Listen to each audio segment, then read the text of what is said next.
So here's the deal, I'm taking over your inheritance. If you've got a problem with that, we can just get divorced and you can disappear. Your father always said it right, you can't do anything, that's why he's got you doing odd jobs at the subsidiary. Tough luck for you. Steve said this and mentioned about divorce. All right. Thinking I would be against the divorce, Steve looked somewhat taken aback when I agreed readily. No more business dealings. With that, I left the company. A male colleague chased after me with a pale face. However, I didn't look back and got into my car. Steve, you married me just for my dad's money, you truly are a greedy soul. I was foolish not to see through you, but you, who would disgrace our family and wait for a person to pass just for money, are even more foolish. I feel a bit sorry for you, but for someone who has lost their human heart, there is no room for sympathy. I will definitely send you to hell. I will never forgive you. My name is Jennifer Atwood, and I just celebrated my 42nd birthday last week. I met my husband Steve in the last year of my 30s and got married. I loved my job and always thought I'd be fine on my own, but fate led me to marry him. The one who introduced him to me was none other than my dad. My dad loved drinking, and after work, he would go out every night to drink. Drinking stylishly seemed to be his creed, and he would always head out dressed in chic outfits. He was particular about paying in cash rather than using cards. No matter how much he drank, he was never overwhelmed by alcohol, and he could drink until morning without it affecting him. Getting drunk is okay, but then you miss out on the true taste of the liquor. He would say and start talking about what makes alcohol taste good. For me, who can't drink, his stories sound like an alien language. Yet, he would always tell me, you should find yourself a husband who can drink. And the husband he caught for me was Steve. Steve used to come as a customer to the bar where my dad frequently went. He was a corporate employee in his late 30s like me, working in sales. By chance, they sat close to each other and hit it off as they talked. My dad treated Steve to some drinks, and after meeting a few times at the bar, they started talking about me. I once asked Steve what my dad had told him about me. He said he had a daughter who used to model. She even aimed to be an actress, so she missed her chance to marry. But she's good at cooking and sewing. She's charming like him, so he wants me to meet her. I actually thought I got fooled by him. I was told and so embarrassed, could feel my face burning. The modeling he referred to must have been when I modeled for a supermarket flyer as a child. And just because I was in the drama club during my student years, he made it sound like I had been aiming to become an actress. As for cooking and sewing, I'm just average, but being from a single-father home, I had to do it out of necessity. I didn't lie, I just exaggerated a bit. My father would say with a nonchalant expression whenever I complained. That's just how he always is. Easygoing and good-natured. Despite being an older man, he had many friends. Eventually, due to the unusually good relationship between my father and Steve, we ended up getting married. Steve was kind to both my dad and me. He was rich in conversation and knew how to win people over. My dad would say, he's just like I was when I was young, a cliché but true statement. As painful as it is to admit, that may have been why I developed a liking for Steve. Steve seemed happy to have become my dad's son-in-law. The fact that my dad was the president of a company was probably one of the attractions. But more than that, they strangely hit it off. As for me, I was like an extra to my dad. Still, thought marrying Steve, who was kind and inclusive, was the greatest happiness for me. Looking back now, I should have been more cautious about choosing a spouse. Who could have imagined that this marriage, brought about by my dad, would turn into such hellish suffering? I never expected that my dad, who always had a way of stirring things up, would influence my marriage as well. It was about a year after Steve and I got married that my dad fell ill and was hospitalized. He always loved his drink, and it seemed his liver, which he had taxed since his youth, was now screaming for mercy. Dr. Connor, who is my dad's primary care doctor, and I had advised him to stop drinking alcohol. As a result, he was sulking on his hospital bed. Alcohol is the medicine of life. What do I have to live for now? He would complain daily. However, once he was allowed to walk around the hospital, he quickly made many friends there with his usual affability, which was surprising. He seemed to enjoy chatting in the playroom for a few minutes each day. I was relieved to see that my dad had found some joy. How's your father doing? Whenever I returned from visiting my dad, Steve would always ask this. Thinking Steve was also worried about him, I made it a point to describe my dad's condition in detail. When I visited the hospital last week, he was connected to tubes and needed to rest. But this week, since he's been doing better, I told Steve that he could now walk around the hospital. I thought Steve would be relieved, but his reaction was unexpected.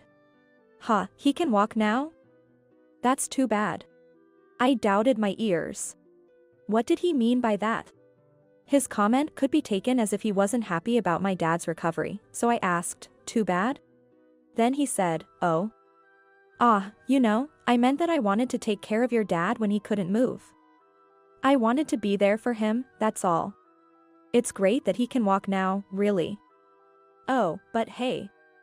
Steve quickly changed the subject to talk about his work. He seemed a bit flustered but continued. Our company just landed a major contract thanks to my efforts. It was a tough one to secure. Something about the other party having high hopes for my future, so they went ahead with the contract. And it's across multiple lines too. So my performance is really soaring. It was unusual for him to talk about his work with such confidence. He usually seemed more humble about his work. It must have been a contract he really wanted. Well, it's a complicated story for you who doesn't do much important work. Sorry, no offense intended, don't worry about it. Steve said and went back to his room. I felt a slight discomfort with his words but decided not to dwell on it since he said he meant nothing by it. In the first year of our marriage, he had always been kind. He was capable at work, and people often said he was the ideal husband. He never frowned even if I came home later than him.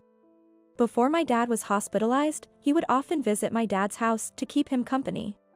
Now, he even helps clean the living room and bathroom at home. Steve said, I like cleaning. It's nicer for you when you come home to clean rooms and bathroom, right? In return, he asked me always to let him know when I would be finishing work. He needed to know so he could start cleaning at the right time. Typical of the conscientious Steve, I had to laugh a little. Such a kind Steve couldn't possibly find my father's recovery unfortunate. It must have been, as Steve said, that he wanted to be supportive. I convinced myself and started preparing for work the next day. A few days later, I received a call from the hospital. My father's condition had worsened. I left work and headed to the hospital where he was staying. In the hospital room, he was connected to several tubes, his eyes closed.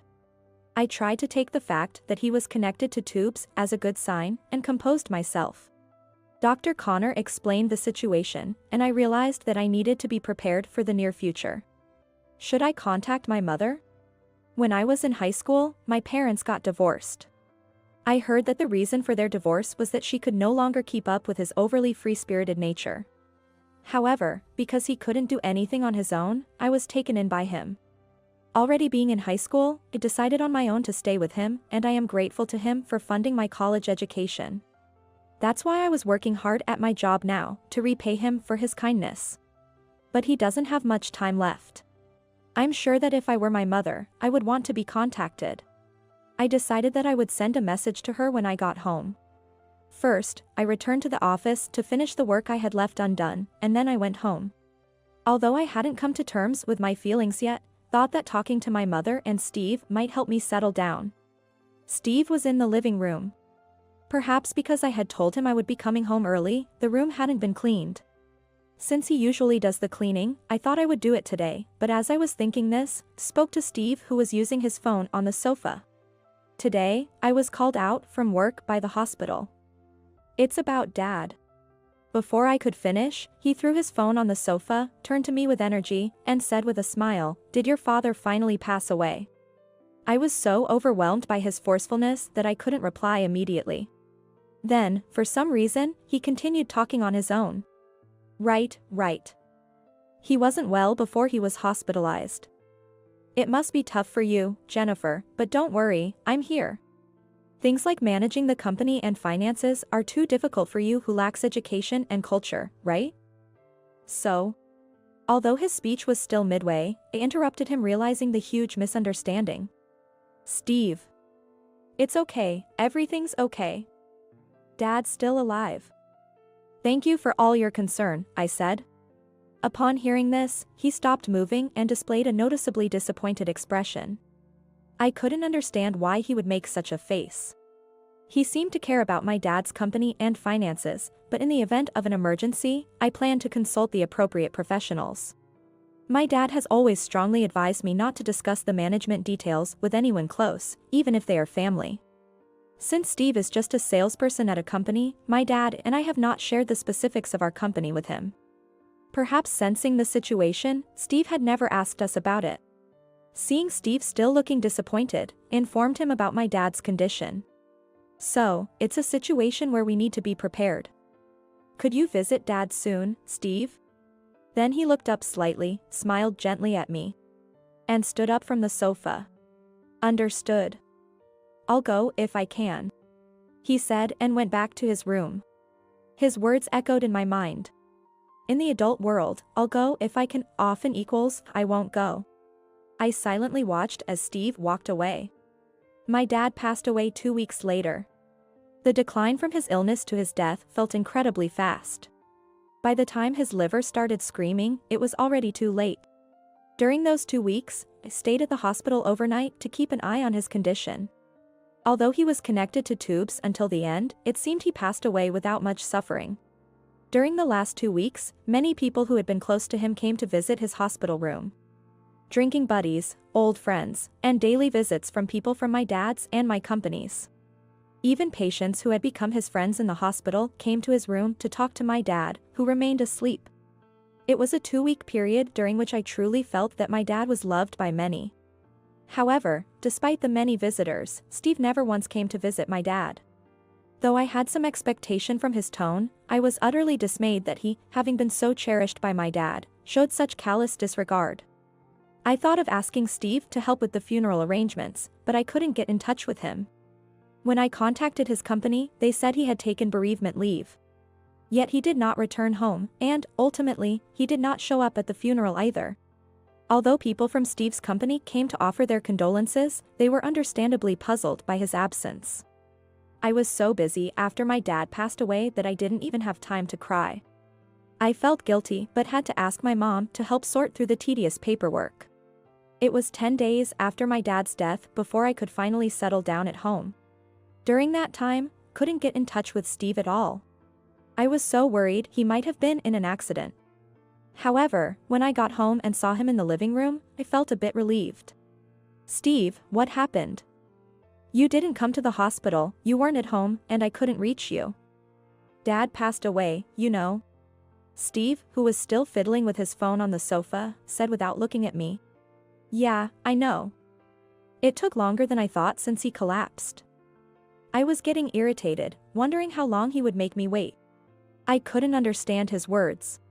He must have known about my dad's death since he had applied for bereavement leave at work.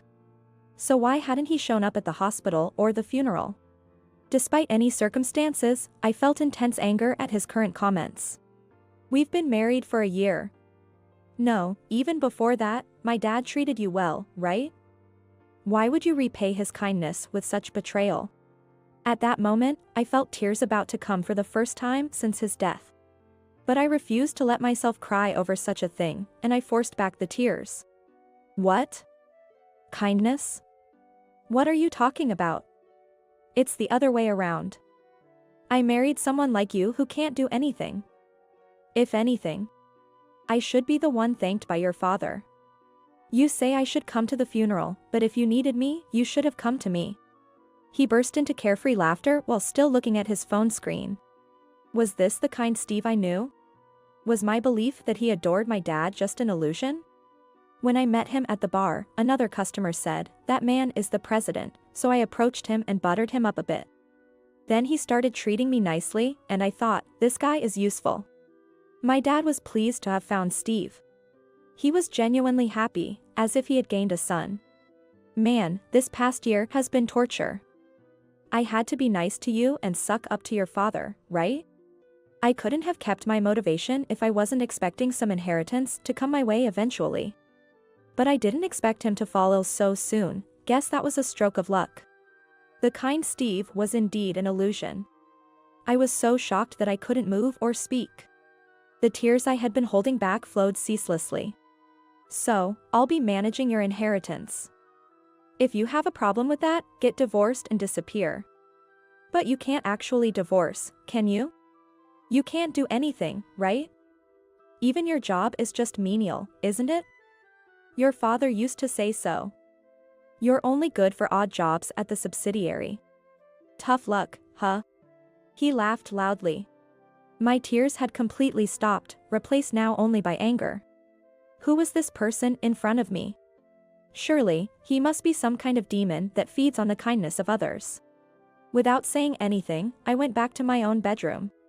Even after I closed the door, I could still hear his annoying laughter. With my hands pressed against my ears, I firmly resolved in my angered heart. Steve, I will never forgive you. Dad once said Steve was just like my dad when he was young, but Steve is nothing like Dad. Although my dad might have exaggerated at times, he never lied. Steve, you married me solely for my dad's wealth. You really are a money-grubbing fiend. I was foolish not to see through you, but you, who disgraced our family and waited for someone to die for money, are even more foolish. I feel slightly sorry for you, but there is no room for sympathy for someone who has lost their humanity. I will definitely send you in hell. I will never forgive you.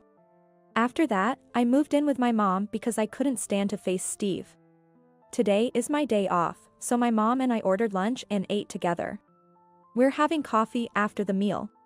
Even though I worry about troubling her, I'm telling her everything that happened. It's so embarrassing that even after living with him for a year, I didn't realize Steve's true nature, not to mention when we first met. Dad was deceived by him until the very end. It's so sad. Upon hearing my words, she sipped her coffee and murmured thoughtfully. I don't think he would pass away without leaving something behind, you know? I didn't fully understand what she was suggesting, but after all, they had been married for nearly 20 years. I decided to listen carefully to her words. Even so, Dad actually told Steve that I was just doing menial work at the company. Isn't that awful? He took it to heart and scorned me for it. Indeed, the work I do might seem menial to some. However, I take pride and dedication in my work. The thought of Steve's contemptuous face flashed through my mind. That was your father's way of protecting you, dear. You know the deal, right? Even among close relations. He promised not to divulge the details of the work. Indeed, as she said, now that seemed oddly convenient. After all, Steve doesn't really know what my actual work entails. And, you know, I might have told you that we divorced because I couldn't keep up with his overly free spirit. But there was actually another reason. Perhaps because I looked eager to know more, she discreetly shared the real reason with me. It was surprising yet fitting of my dad. Once again, I was reminded of the unconventional life he had led. And her story didn't end there. That's why, I believe he definitely left a will. By the way, I received a call from his lawyer, Matthew. He wanted to gather all the relevant parties together. Mom, you really know everything about Dad. I admire that. I said, and she laughed cheerfully. What are you talking about? I'm just his long-divorced wife who knows nothing. I had spent more time with Dad than Mom had. Yet, she seemed to understand him better than I did. I was profoundly impressed by the depth of their relationship as a married couple. My brief, superficial marital relationship with Steve paled in comparison. With a wry smile, she gave me one more piece of advice. Jennifer, remember your father's actions well. He loves surprises, so he must have left something else behind. Encouraged by her words, I started to recall his behavior. He truly was carefree, loved his liquor, and enjoyed surprising people. When I graduated high school, he had secretly filmed me crying. He showed that video on my birthday in front of friends who had come over, much to my embarrassment. It was a terrible crying face. Now, it's a fond memory. Dad was always on the lookout to capture good footage on the sly. I had learned how to dodge his camera, but how long had he continued his covert filming? Suddenly, an idea struck me, and I decided to return home. I also needed to discuss the matter of the will with Steve. Mom, I'm going back home for a bit. Thanks. After thanking her, I rushed towards my house. Upon arriving, I found Steve in the living room. Seeing my face, he stood up in a fluster. Whoa. Why are you back all of a sudden? Don't come back. What a way to be greeted. Despite our faltering marriage, this was still my home. There's no reason for me to be unwelcome in my own house. What do you mean? I came because I have something to discuss today. As I moved to sit on the sofa, Steve seemed to hide something there and warned me, don't come over here. Preferring to keep my distance from him, I decided to speak from afar. What's this talk about? Just so you know, we're not getting divorced yet. Any inheritance that comes your way, I'll be managing it. I sighed, yet I began to discuss the matter regarding the inheritance that Steve was eagerly anticipating. I got a call from Matthew, the lawyer, asking for all relevant parties to gather. There might be a will. So, Steve, you should attend too. Listening to my words, his eyes lit up. Ah, that's great. The scent of money is getting stronger. Okay, I'll definitely participate and make sure to keep an eye on where the money goes. As expected, he was in high mood. In the meantime, I wandered around looking for something particular. It was modestly placed next to a potted plant by the window. After retrieving the item I was looking for, I decided to return to my mother's house, as I had no more business at my own home. Women's shoes were lined up at the entrance, just as when I had entered. The kind I would never wear, heels and pumps. Steve is always sloppy. I muttered to myself as I left the house. At the court, where Matthew had called us to gather, there were 5 of us. My uncle Samuel and his wife, my mother, myself, and Steve. Samuel had no children. I half expected some dramatic revelation like a secret child of my dad's to appear, but such twists are rare in real life. Today's meeting was indeed about his will. Dad had entrusted his will to his personal lawyer, Matthew. The contents of the will, once opened, were as follows. My dad's successor in the company would be Samuel, his cherished collections at home were left to me, his daughter. And the rest of the estate was to be inherited by Steve, who was currently my husband. The details were more complex, but that was the gist of my understanding. Steve, indiscreetly, gave a fist pump right in the courtroom. Haha. How about that, Jennifer? Looks like your dad really liked me. This is more than I expected. All that bootlicking paid off. Samuel, his wife, and my mother all looked appalled by his disgraceful behavior. I felt deeply embarrassed that this man was technically still my husband. At that moment, I felt a strong desire to get a divorce as soon as possible. Steve rapidly signed the prepared documents. I wondered if he really understood what he was signing. I'm not going to read all this fine print. As long as I get the inheritance, that's all that matters. The old man gets company, huh?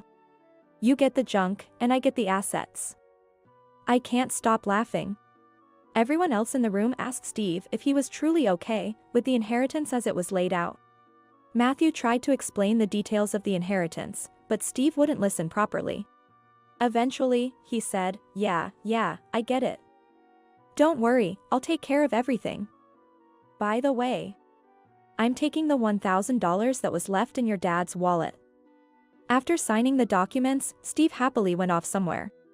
Such a foolish man. Ignoring advice never leads to anything good. I visited my home the next day to confirm with him for the last time.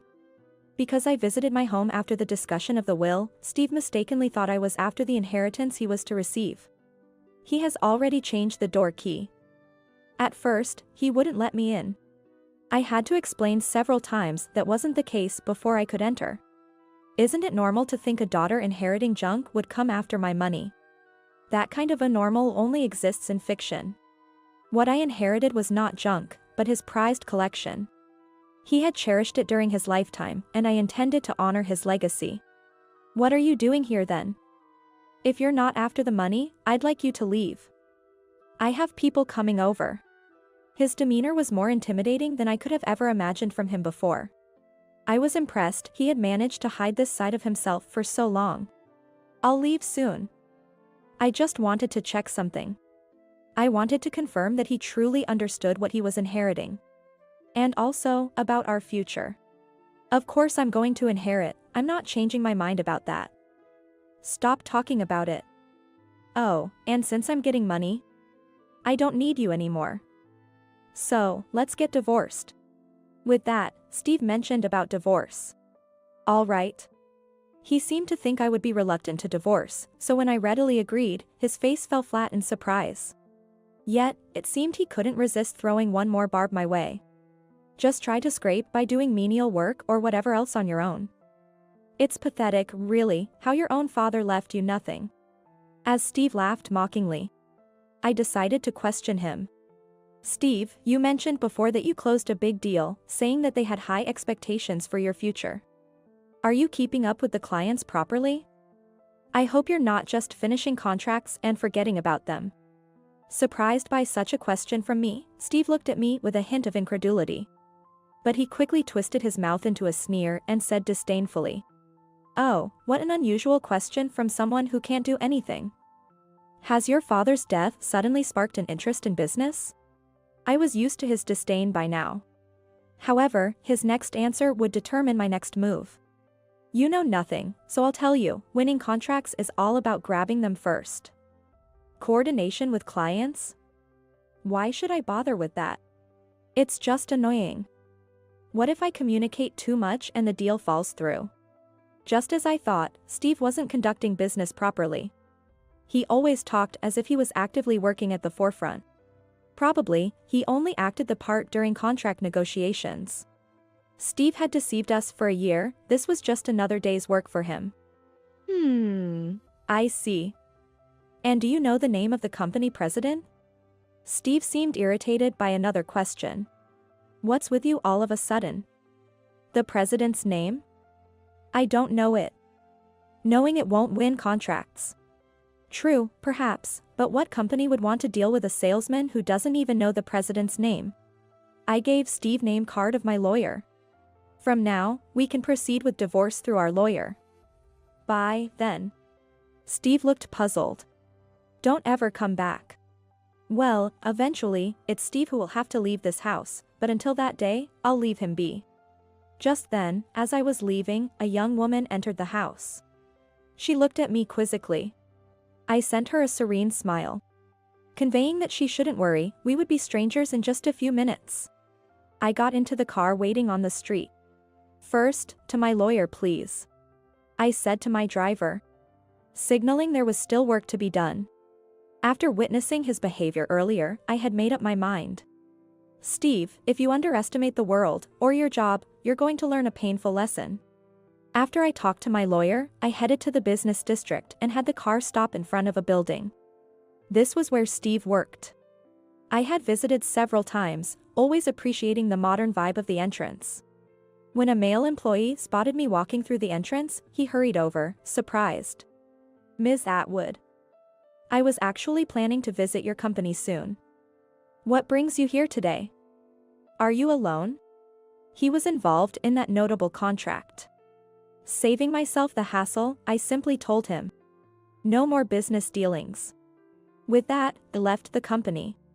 He followed me out, his face pale with shock. I didn't look back as I got into the car.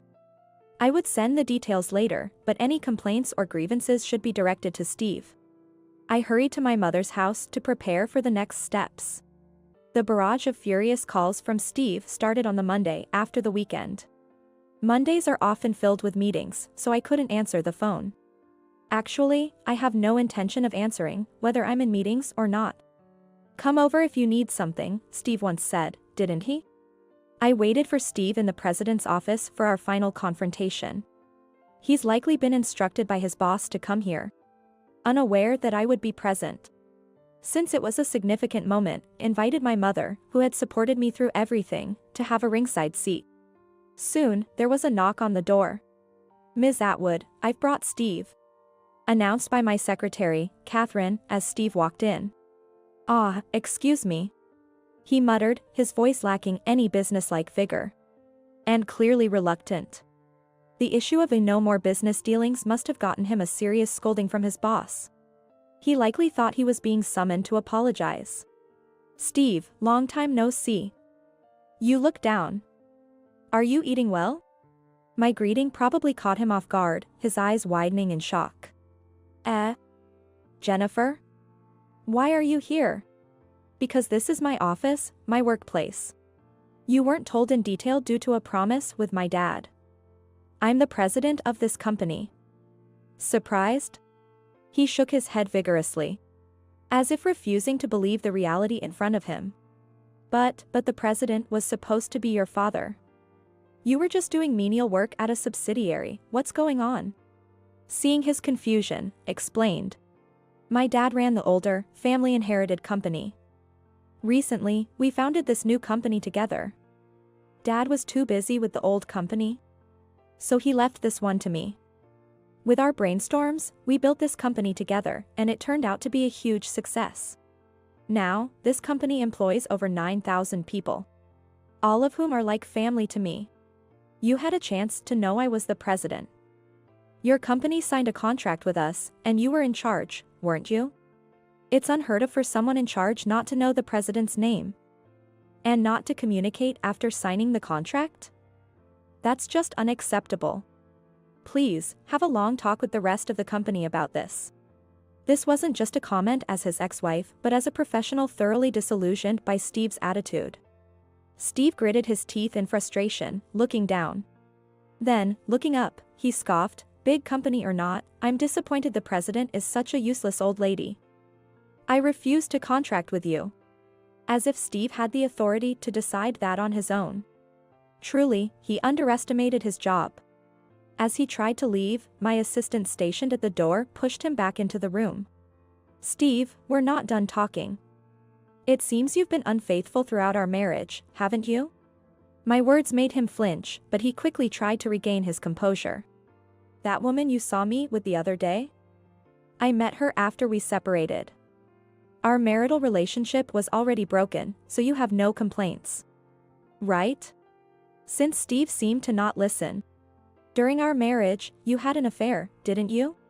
I said it slowly this time. He didn't seem to like the way I said it and shouted back, his face turning red. "I did not." You can't just make baseless accusations. It's curious how guilty people always demand proof. So, I decided to provide some. In the collection I inherited from my dad was his diary. I took the liberty of reading it. He meticulously documented this past year.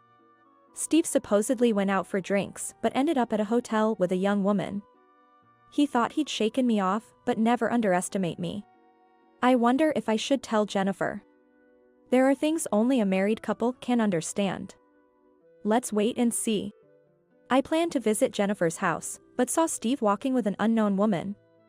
Jennifer's working overtime again. Hang in there, Jennifer. As I read excerpts from my dad's diary, Steve clicked his tongue audibly. That's just your father's perspective. It's hardly conclusive proof, is it?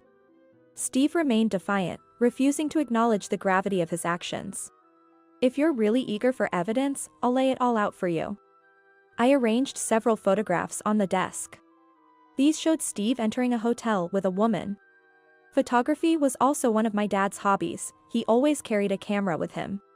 These were captured by a camera found among the collection.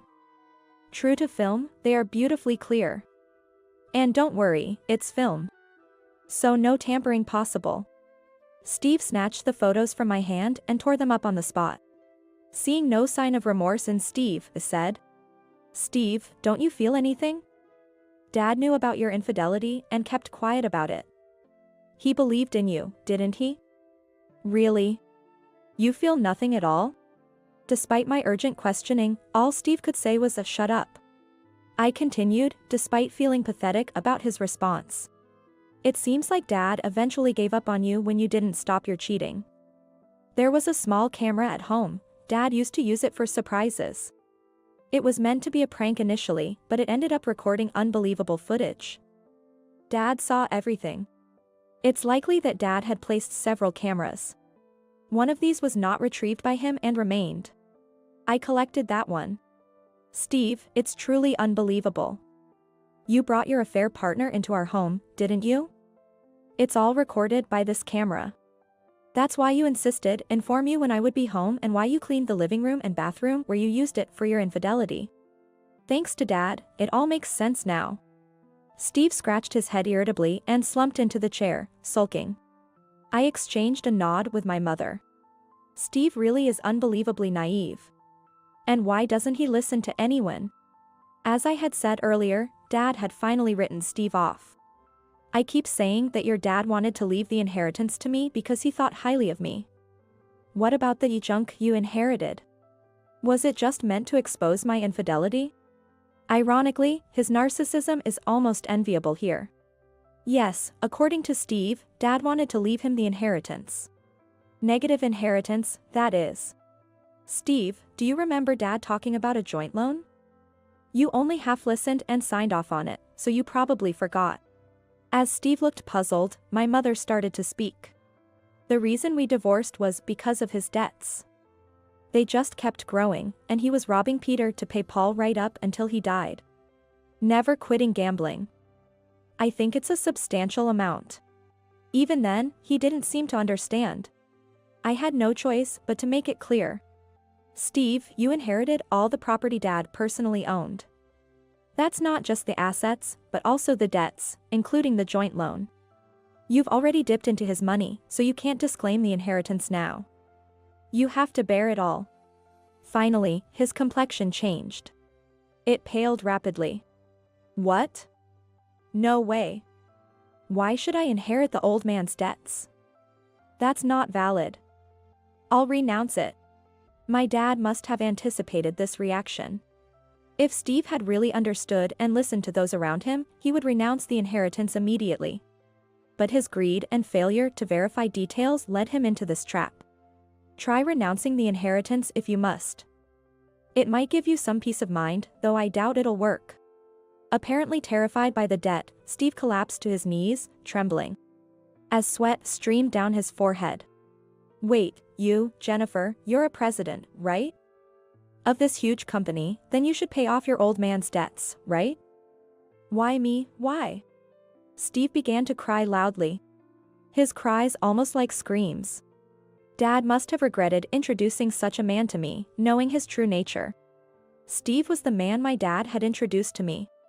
Yet, there were times when I thought being married to him was happiness. So, I don't hate my dad for it. The one to blame is Steve, who deceived both my dad and me and turned into a greedy monster. As his health deteriorated, he must have contemplated on his own ways to take revenge on Steve through me. Steve continued to cry. Just then, the phone in the president's office rang. It was connected to reception, and the caller was Steve's boss. I hung up after responding. Steve, you better hurry back to your company. It seems the higher-ups want to talk to you about this issue. Steve, his face paler than ever, seemed to have stopped crying instantly. There you go, I have work to do, so off you go. Goodbye, Steve. I called out to my assistant waiting outside and sent a disoriented Steve back to his office. Hopefully, he makes it back to his company without issue. After the battle, I sat down with my mother in the lounge, soothing myself with some warm coffee. My office is on the 5th floor of a 15-story building. Wanting my employees to enjoy a scenic view while working, the higher floors are dedicated to offices. The top floor has been turned into a cafeteria and break room where employees can relax and enjoy the view, something I take pride in.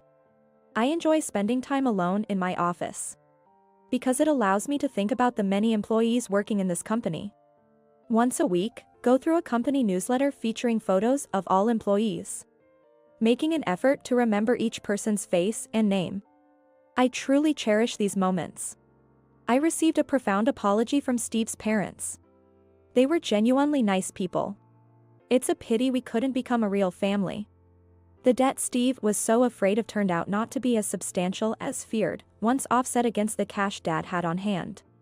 Dad, who had a preference for paying in cash, apparently kept savings stashed around the house. Steve ended up shouldering a significant debt. Ultimately, the inheritance left to him was negative, but manageable if Steve worked hard enough. As for the complete halt in transactions I ordered with his company, it prompted a thorough investigation. As a result, his negligence was exposed, and he was demoted. Yet, perhaps out of spite, he continues to work at that company. It might also be his way of trying to prove something to me and my dad. Occasionally, I receive messages from Steve. Lengthy texts boasting about how hard he's struggling against adversity. I never reply, of course. As a professional, striving to meet the bare minimum is expected. The house he lives in, still registered in my name, is scheduled for cancellation at the end of the month. He will have to find a new place from scratch. But that's no concern of mine. After all, we are strangers now. I closed the company newsletter and looked out the large window. There's a hint of spring in the air. Seemingly the newsletter will feature new faces. Just the thought is exciting. With that anticipation, continue to dedicate myself to my work today. Today marks exactly 1 year since my dad passed away. Many visitors gathered at the house where my dad lived. His drinking buddies, old friends, and many from my dad's and my company came to visit. Even the friends he made during his hospital stay, who had since been discharged, came to show their healthy and spirited selves. Truly, he was loved by everyone. Somehow, it even seems like the dad in the photos is smiling. Just a little bit, right? I lightly clinked my glass against the one filled with white wine I had placed in front of my dad's photo. The clear, bell-like sound seemed like my dad's laughter.